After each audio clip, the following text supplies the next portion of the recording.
ने हाथ उठाकर उसे रोक दिया। मुझे कुछ जरूरी काम याद आ गया देवांतक भाई। तुम्हारे पास मौजूद इस कार्ड में 20 करोड़ सोने के सिक्के हैं।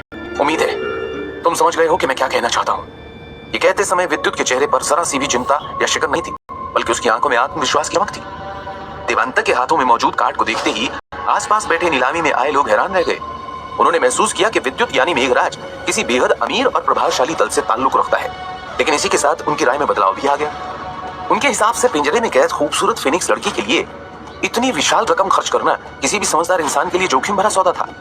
इसलिए अधिकांश लोग मेघ को नजरअंदाज कर बोली के खत्म होने का इंतजार करने लगे। हालांकि पास बैठे व्यापारी और अन्य उपस्थित लोग समझ चुके थे कि वो उस लड़की के लिए सोने के सिक्कों को जिस तरह पानी के जैसे बहा रहा था, उसी तरह वो किसी भी कीमत पर बोली बढ़ा सकता है। कुछ लोग अंदर ही अंदर चिकित्सा केंद्र पर शक भरी नजरों से उंगलियां उठाने लगे। लेकिन जैसे ही देवांतक ने 12 करोड़ 5 लाख सोने के सिक्कों में उस फिनिक्स लड़की को खरीद लिया, वहां सन्नाटा छा गया और सबकी बोलती बंद हो गई। पूरे नीलामी हॉल में हैरानी, आश्चर्य और सम्मान का मिश्रित भाव फैल गया। मेघराज की चालाकी और निर्भीकता ने सभी को चकित कर दिया था। स्पष्ट हो गया कि नीलामी का खेल अब केवल उसके नियंत्रण में था। इधर दूसरी ओर विद्युत अब नीलामी हॉल से काफी दूर एक चमकदार सफेद कमरे में बुजुर्ग इप्सा के साथ मौजूद था। कुछ देर पहले ही उसने अपनी आत्मिक शक्ति से पूरे कमरे को ढक लिया था ताकि कोई बाहर से अंदर न देख सके, लेकिन ऐसा करते हुए भी इप्सा ने उसे रोकने का प्रयास नहीं किया। उन्होंने मुस्कुराते हुए कहा, फिक्र मत करो मेघ, मैं जानता हूं कि तुम किसी पर आसानी से भरोसा नहीं करते, लेकिन तुम्हें इतना परेशान होने की जरूरत नहीं है। मुझे पता है कि तुम अपना इनाम और जीती हुई तकनीक लेने आए हो, इसलिए मैंने पहले ही तुम्हारे लिए कुछ खास तकनीकों का इंतजाम कर रखा है। इप्सा की मुस्कान में अपनापन और सहानुभूति छलक रही थी। उनकी बात सुनकर विद्युत एक पल के लिए सचमुच हैरान रह गया। उसने बहुत सिकोड़ते हुए कहा, माफ करना बुजुर्ग, लेकिन क्या चिकित्सा केंद्र हर किसी को इनाम की तकनीक इसी तरह देता है?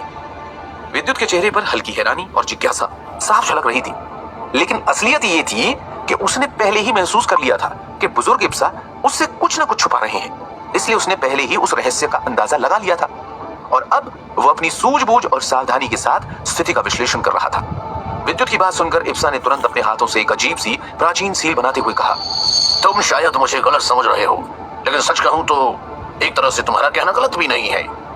मुझे तुमसे एक मदद चाहिए और उसके बदले तुम जितनी चाहे कीमत ले सकते हो। ये कहते हुए इप्सा ने अपने हाथों की शक्तियां इकट्ठा की और अगले ही पल उनके हाथ एक चमकदार सफेद आत्मिक शक्ति से ढक गए। ये दृश्य देखते ही विद्युत की गंभीर आंखें चौड़ी हो गई।